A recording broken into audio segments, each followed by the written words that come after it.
リンクスタート。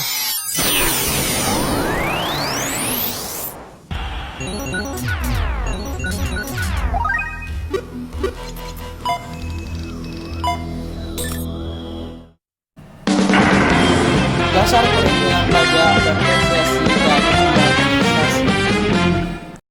Baik, Assalamualaikum warahmatullahi wabarakatuh. Perkenalkan, nama saya Khairuzi Yandi dengan NIM C0E024003 akan mempresentasikan materi tentang dasar perhitungan pajak, depresiasi, dan amortisasi.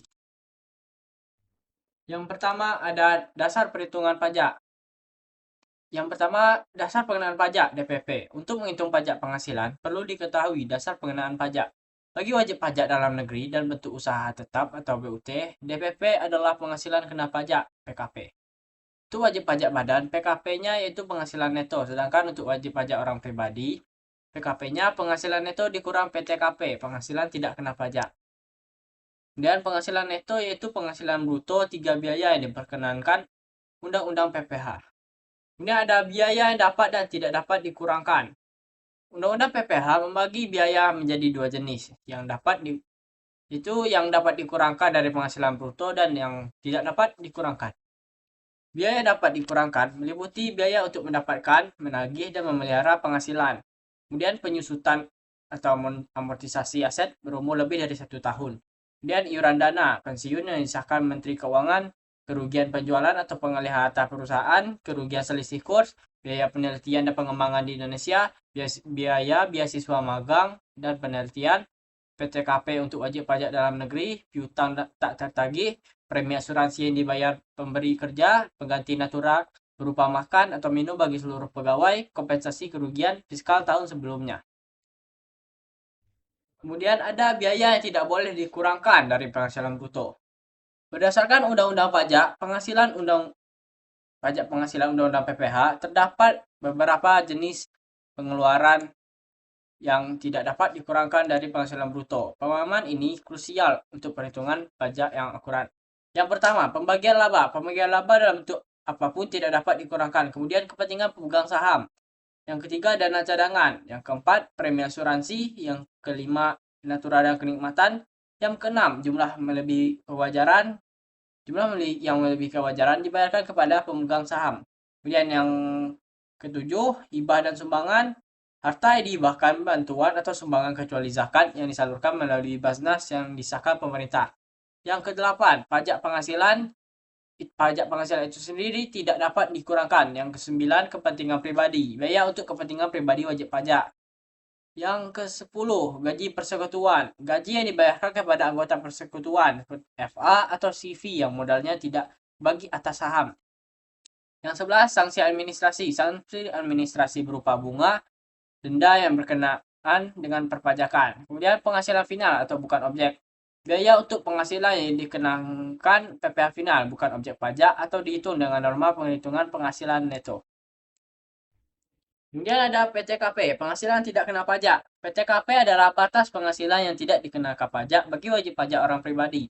Besaran PTKP ini diperbarui secara berkala oleh pemerintah. Untuk wajib pajak orang pribadi sebesar 54 juta untuk diri wajib pajak orang pribadi. Untuk wajib pajak kawin 4.500.000 tambahan untuk wajib pajak yang kawin. Yang ketiga, penghasilan istri digabung. 54 juta tambahan untuk seorang istri yang penghasilannya digabung dengan penghasilan suami dengan syarat tertentu.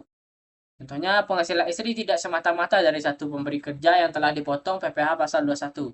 Kemudian, pekerjaan istri tidak berhubungan dengan usaha atau pekerjaan bebas suami atau anggota keluarga lain. Kemudian yang keempat, tanggungan keluarga. 4.500.000 tambahan untuk setiap anggota keluarga sedarah dan semenda dalam garis keturunan lurus 1 derajat serta anak angkat yang menjadi tanggungan sepenuhnya maksimal 3 orang.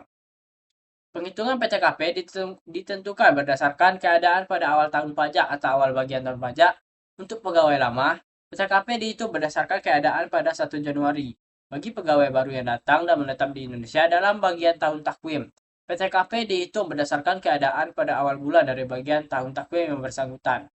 Dalam kasus karyawati kawin, PTKP yang dikurangkan hanya untuk dirinya sendiri. Jika karyawati tidak kawin, pengurangan PTKP mencakup dirinya sendiri dan keluarga yang menjadi tanggungan sepenuhnya. Ada tarif pajak atau skema tarif efektif. Rata-rata TER PPh pasal 21. Skema tarif efektif rata-rata atau TER PPh pasal 21 diperkenalkan untuk menyederhanakan perhitungan pajak penghasilan bulanan dan harian. Skema ini bertujuan untuk mempermudah administrasi tanpa mengubah perhitungan PPh 21 tahunan yang tetap berdasarkan pasal 17 ayat 1 huruf A Undang-Undang PPh. Perhitungan PPh 21 seringkali dianggap kompleks. Dengan TER, proses penghitungan menjadi lebih simpel, mengurangi beban administrasi bagi wajib pajak.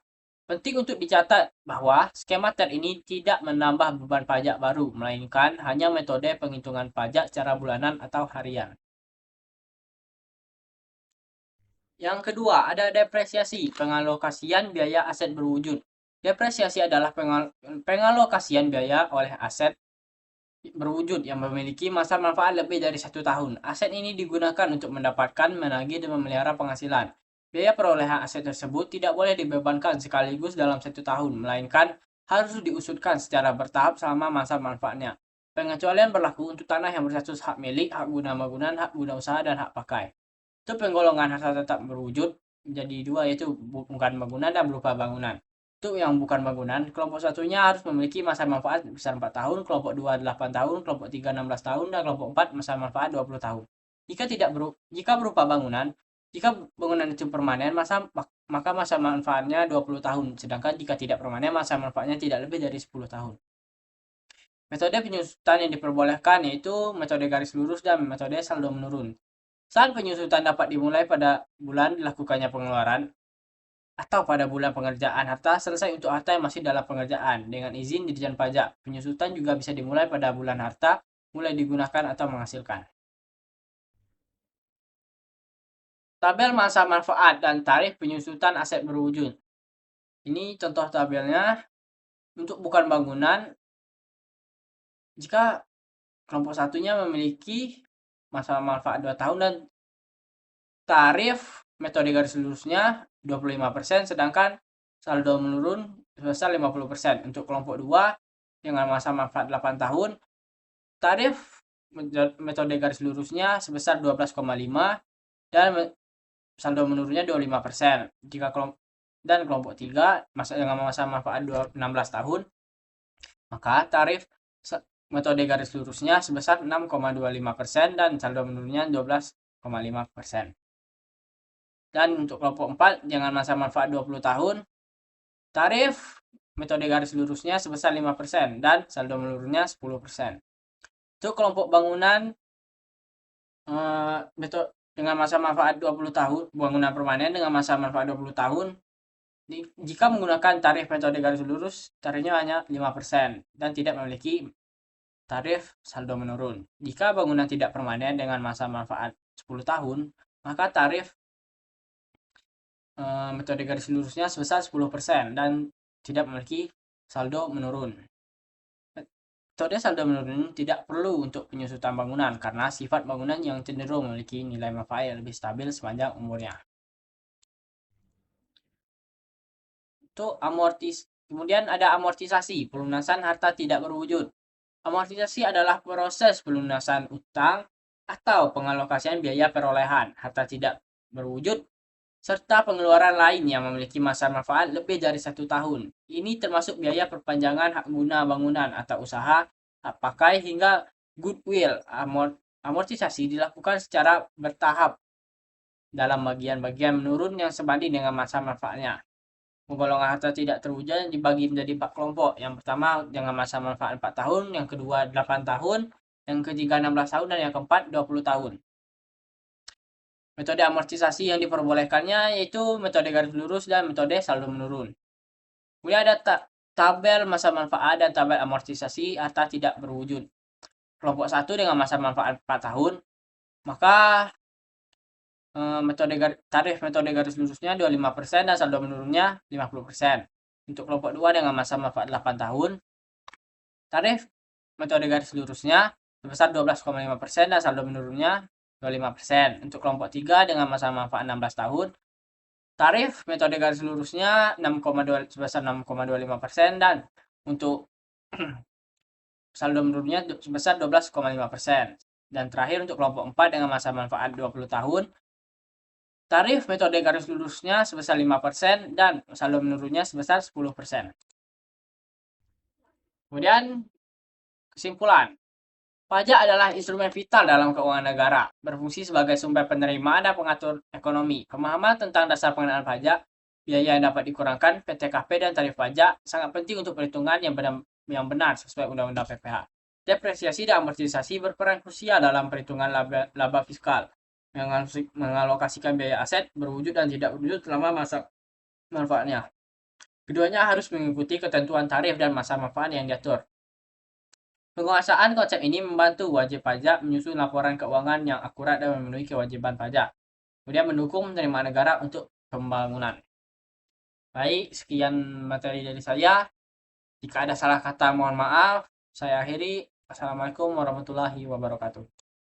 حمود حمود حمود حمود حبيبي حمود حمود حبيبي حمود حبيبي حمود حمود حبيبي حمود حمود قوم اقعد من النوم قوم اقعد من النوم قوم اقعد من النوم يا احمد حمادي يا احمد حمادي حمود حمود حمود حمود حبيبي حمود حمود حبيبي حمود حبيبي حمود حمود حبيبي حمود حمود قوم اقعد من النوم قوم اقعد من النوم قوم اقعد من النوم يا احمد حمادي يا احمد حمادي حمود حمود حمود حمود حبيبي حمود حمود حبيبي حمود حبيبي حمود حمود حبيبي حمود حمود قوم اقعد من النوم قوم اقعد من النوم قوم اقعد من النوم يا احمد حمادي يا احمد حمادي حمود حمود حمود حمود حبيبي حمود حمود حبيبي حمود حبيبي حمود حمود حبيبي